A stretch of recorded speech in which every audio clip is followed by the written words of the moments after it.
This week on the Aviators, we've got the world's smallest jet, This is the most fun I've ever had in an airplane. the world's fastest airplane, and the world's best airshow pilot.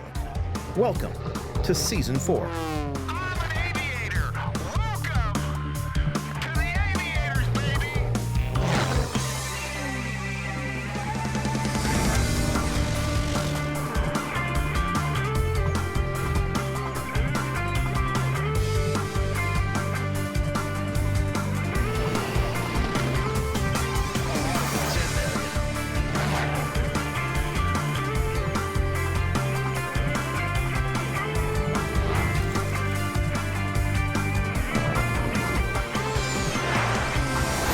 The Aviators.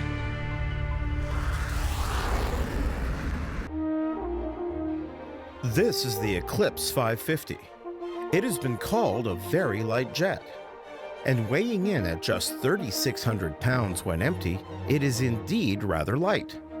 In fact, when it comes to business aircraft designed to carry passengers from point A to point B, this is about the smallest jet-powered aircraft you're going to find.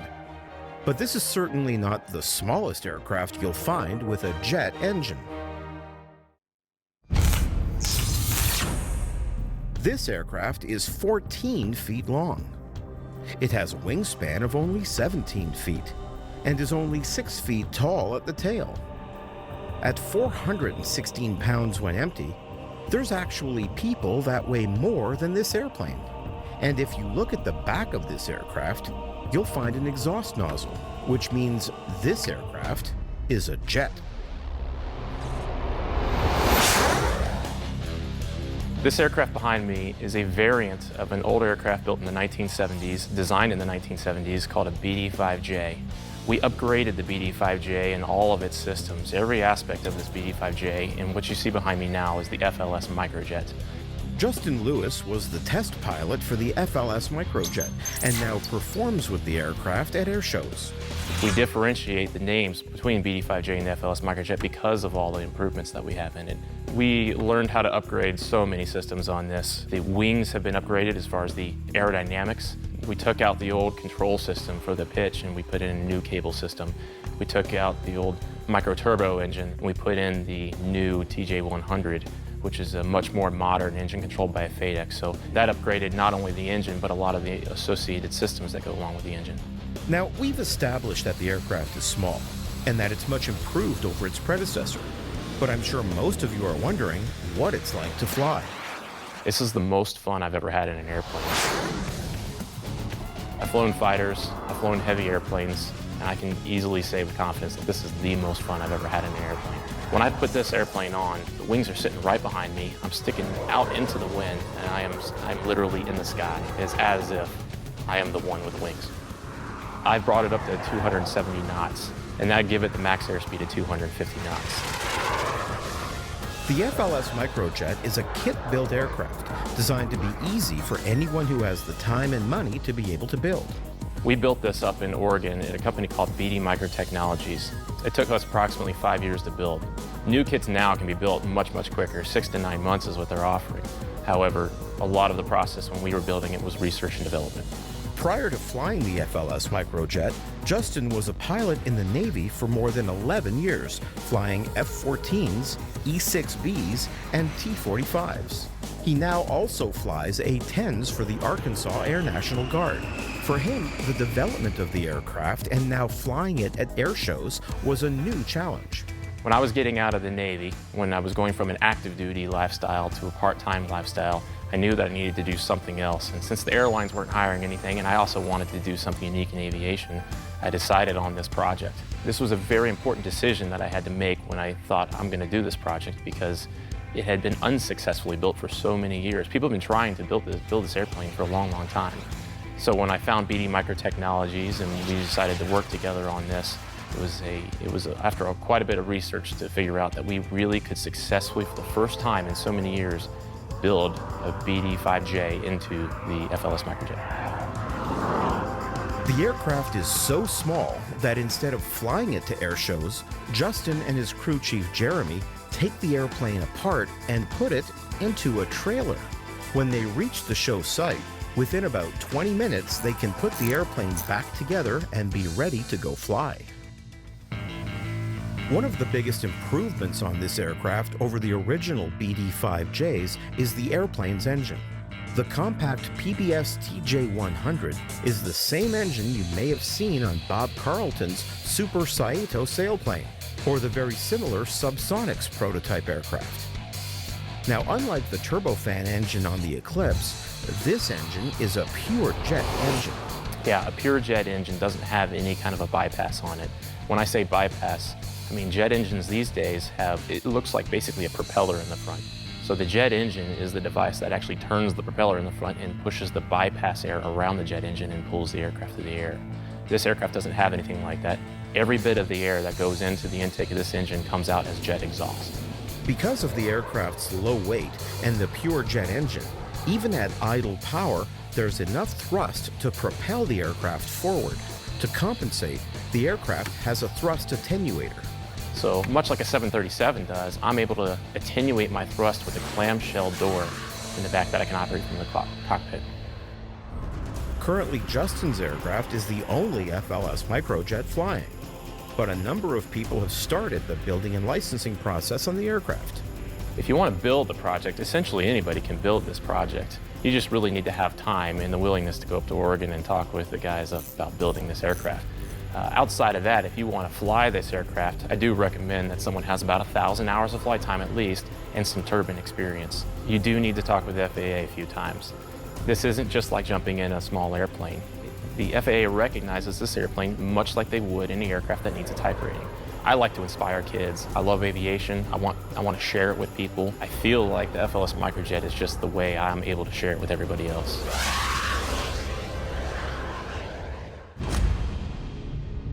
We're here at the Pima Air and Space Museum in Tucson, Arizona, home to an extensive collection of aircraft from all around the globe. Today, we're going to go inside and look at the Lockheed SR-71 Blackbird and talk to Terry Pappas, who flew them all around the globe at more than 3 times the speed of sound. The Blackbird family of aircraft are some of the most idolized and fascinating aircraft in aviation history. Developed as a top-secret project in the 1960s, the SR-71 and its predecessor, the A-12, are to this day the fastest aircraft ever produced, at least that the public knows about. Used for strategic reconnaissance, the SR-71 was designed to routinely operate at speeds in excess of Mach 3, or 3 times the speed of sound, and at altitudes above 80,000 feet. Terry Pappas was among the 86 pilots who flew the SR-71 during its nearly 25 years of service with the Air Force. So Terry, what's your impression now when you come and see one of these airplanes in a museum and recognize the fact that there's none left operational on a flight line anywhere in the world? Well, it kind of hurts to know they're not flying anymore, but it's nice to know that people can appreciate it by seeing it in the museum and realizing the contribution that it made to our country during the Cold War. Prior to flying the SR-71, Terry was an aircraft commander on the B-52 Stratofortress, which at the time were operated as nuclear alert bombers ready to hit strategic targets within the Soviet Union. The in-air refueling experience he gained from the B-52, along with experience with highly classified missions, was good preparation for flying the SR-71. What were the steps you had to go through in order to get checked out and learn to fly this on an operational mission? Well, it took a year of training to get fully qualified to go fly operationally. That's about twice as long as any other airplane in the Air Force. Part of that was because of the complexity of the aircraft and the demands of the mission itself. You spent about a half year in the sim before you could touch the airplane, a full year of training before you were released operationally. The sim had about 4,000 square feet of computers back then to run this simulator, and it was extremely good fidelity. It behaved just like the airplane. It had 6 degrees of motion, so it would move when you had a burner light. It would jar you a little bit. You could feel it, and it felt just like you're in the aircraft. One of the amazing things about the SR-71 simulator was that it had no out-the-cockpit visuals or display. Along with learning the operational aspects of the aircraft, the simulator also helped develop coordination between Terry and his Reconnaissance Systems Operator, or RSO. So Terry, it sounds like the pilot and the RSO work back and forth together really closely. How many different RSOs would you fly with? You typically fly with the same RSO all the time. Even your T-38 training sorties, you fly together. They wanted that constant crew coordination taking place and developing that rapport so that you were on the same page all the time. When things go wrong at 2,000 miles an hour, you only get one chance to get it done correctly. So your communication was extremely important, your coordination. So I'm assuming that you and John are still friends at this point? Very close friends, yes. The RSO found themselves in a separate cockpit directly behind the pilot's cockpit. From there, they would operate the aircraft's cameras and other sensors to collect images and other recon on whatever target they may be flying over, in addition to backing up the pilot with flying the aircraft. The SR-71 flew as fast and high as it did to avoid enemy surface-to-air missiles and enemy fighter aircraft. For the pilot and RSO, operating in the upper 1% of the Earth's atmosphere meant wearing the same pressure suits that would later be worn by astronauts on the space shuttle. This wasn't too bad for a usual 3-hour mission. However, Terry and his RSO John encountered some missions that were much longer. So they talk about theoretically today that fighters have an infinite range because you can just tanker as often as you want to stay up there. How long could you physically fly this airplane, and how long did you get to? Well, you have the physiological limitations of the people operating the aircraft. Your adrenaline is pumping during this 3-hour mission a lot, so you're really very tired at the end of a 3-hour mission. John and I had a mission of extreme duration in 1987, that Persian Gulf mission, 11.2-hour mission. I was in this pressure suit for 13 hours. I had an incident 9.5 hours into the flight where my vision became blurred. My eyes had been exposed to this 100% oxygen and the face heat on the faceplate, and it dried my eyes out to the point where they became kind of crusted, and vision was blurred. The cockpit was a blur.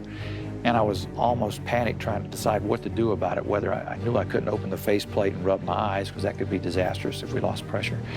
Don't know why, but it occurred to me to squint as hard as I could, and I squeezed a tear out of each tear duct and lubricated my eyes and was able to continue the mission. Now, you've talked about looking out the window. How much of a chance did you have managing this complicated airplane to actually look out the window and see what was happening? Good question, because I do remember flying a 3-hour flight where I was so focused on flying the aircraft, I forgot to look out the window. I forgot to just enjoy the view for a few seconds. You had to be careful you didn't get distracted. If you really took too long to observe a beautiful view of a mountain range going by, it was almost like the airplane would punish you for that and you'd start having a problem. Almost everything about the SR-71 was revolutionary when it was built. From the use of titanium in its construction, to its shape, to the aircraft's Pratt & Whitney J58 engines. Even special fuel had to be developed to operate at the high temperatures present at Mach 3. So Terry, what are some of the differences between the JP7 fuel you burnt in this airplane and JP8 or other jet gasoline that you see in commercial aircraft today? Most fuel is highly volatile, so it's dangerous to have it leaking or have fuel vapors.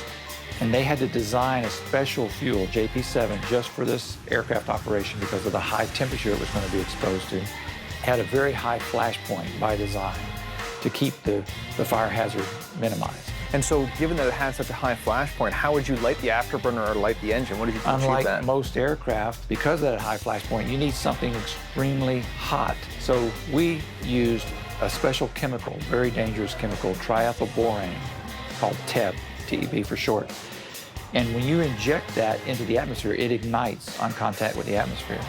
So as we're spooling up the engine for engine start, we would inject the TEB, and that would ignite the fuel-air mixture. Every time I had to relight one of the afterburners, that would use a shot of TEB as well.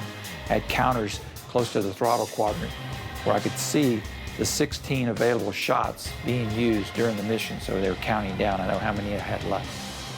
Unlike most fighter aircraft, which will use afterburner in short spurts, the Blackbird would cruise at 80,000 feet with the afterburner running non-stop.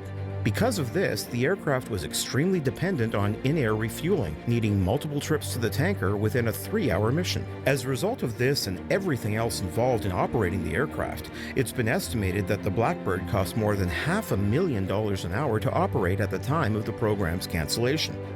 Like many Cold War military expenditures, the Blackbird sadly could not hold up to mid-90s budget cuts. What do you think the legacy of the SR-71 is today, and what will it be in the next 15 or 20 years as the technology progresses yet again? Well, I think a lot of people credit this aircraft for making a large contribution to us winning the Cold War. We were able to verify our enemy's statements, determine if their actions matched up against their statements. We were able to tell if a country was doing something that was not in our best interest and step in before things got out of hand. I think it'll have that as its legacy.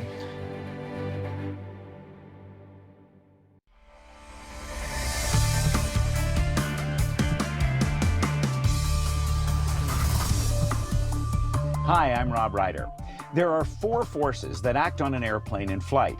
Lift, which is opposed by weight, and thrust from the engine or propeller, which is opposed by drag. When you're flying straight and level, thrust and drag are equal, and lift and weight are equal. If you want to climb or descend, you use the throttle and control yoke to change the amount of thrust and lift.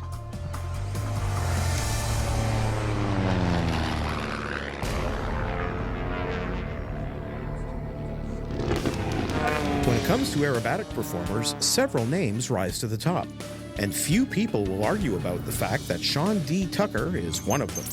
For more than 35 years, Shawn has flown at air shows all over the world, having won many of the industry's top honors, including the International Council of Air Shows Sword of Excellence and the Art Scholl Memorial Showmanship Award. Shawn and his Oracle Challenger 3 biplane are often the headlining act at air shows, drawing thousands of people just to see them. There's no place on earth I'd rather be right now than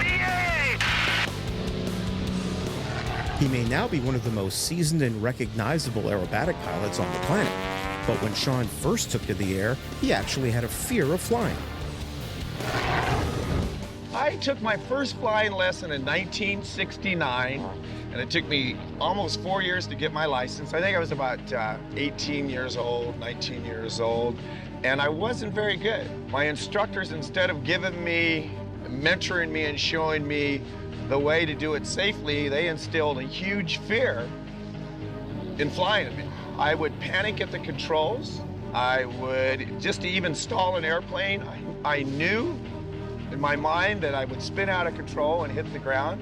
Well, guess what? When you were that afraid of something and you have that much fear, even though you became a pilot, you shouldn't be in the sky.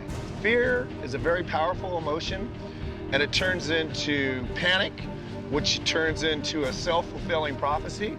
I would panic at the controls. I will spin that airplane into the ground, and I knew I had to do something. I knew that if I was going to be a pilot, I had to conquer that huge fear. It wasn't until Shawn met an aerobatic pilot who gave him a flight in her Citabria that he was able to let go of his fear of flying.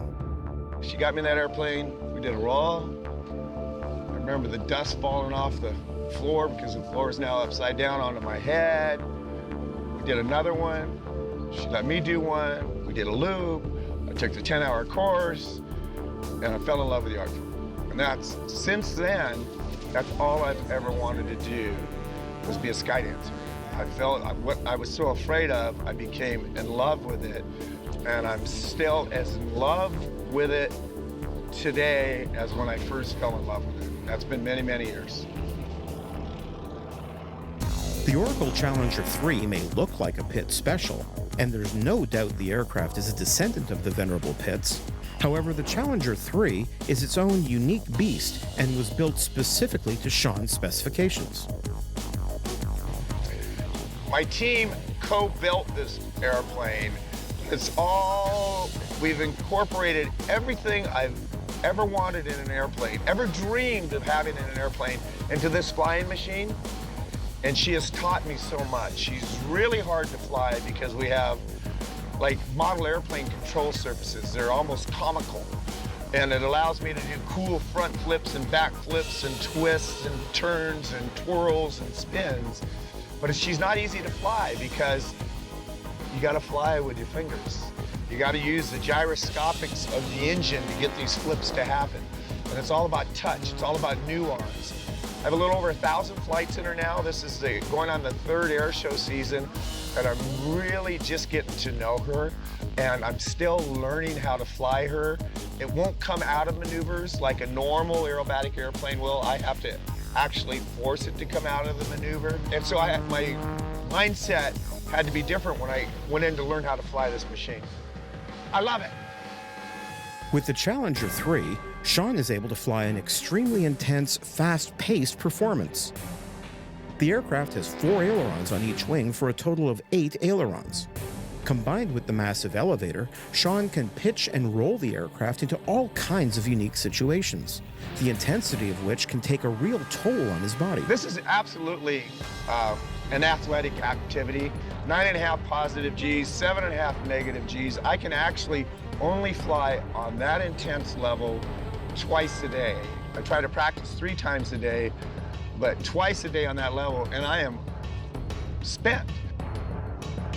I really have to maintain a rigorous exercise regime, which is a good thing. There's nothing wrong with that, but I have to. It's not a matter of wanting to, I have to. So it's very athletic, it wears you out, you need to be fit. And again, if you're gonna play this game and fly on this level, you gotta pay your dues and you gotta put your work in. Because it doesn't matter what I did on my last performance, it matters what I do on this next performance. And if I ever took it for granted, I'd quit. Because, or if I ever lost my nerve, I wouldn't be ashamed of it, but I'd quit because then I'd be abusing this privilege and honor that I've been given, this gift that I've been given, the opportunity to live a dream. Shawn has taken much of what he's learned and applied it to teaching or inspiring others, whether it be through his flight academy or inspiring young people to fly just as he was inspired by other performers. This is R.A. Bob Hoover. He's one of my mentors. He's probably America's most beloved aviator. He's probably the most important icon that we've ever had. He's one of the most decent human beings you ever want to meet. R.A. Bob Hoover. And he came to watch me fly to make sure I'm not screwing up. Mentorship is how you make the world a better place. You can't reach your full potential unless you help somebody else reach theirs. You want that person to be better than you. And this is what my mentors did for me. And they gave me a huge respect for any art form. Through all walks of life, there's art forms. And you're supposed to make the world a better place. We do it through this art form, but I've made a personal commitment to always reach out and always mentor and empower so I can reach my full potential as well. It's selfish. But without my mentors, I'd not be alive today for sure. Shawn's routine contains many maneuvers that are unique to his performance. This includes the triple ribbon cut, where he flies through right knife edge, left knife edge, and then inverted. Maneuvers such as the ribbon cut have become signatures of his performance. Well, this has taken my entire life to come up with the routine I have right now. It's taken my entire life. I mean, my entire adult life to come up with a routine I just flew. And it's gonna hopefully get better tomorrow when I get to fly again. And hopefully it'll keep evolving, because how boring would life be if you didn't constantly challenge yourself? If you're not challenging yourself, what are you breathing for? You know? And if you empower yourself to keep trying to do it for the right reasons and keep trying to perfect your own personal art form, then you win. That's what I call success.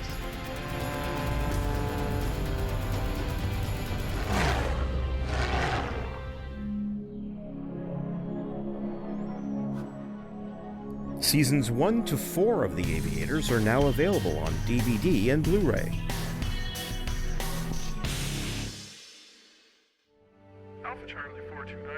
For more information on today's segments, visit www.theaviators.tv.